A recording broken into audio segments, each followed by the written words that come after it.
Welcome to CodingCanvas. Let me quickly show you how to get started.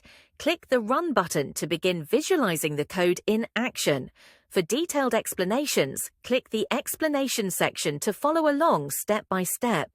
You can mute the sound or adjust the speed of the visualization using the delay bar. Need a better view? Use the zoom controls to zoom in or zoom out the code.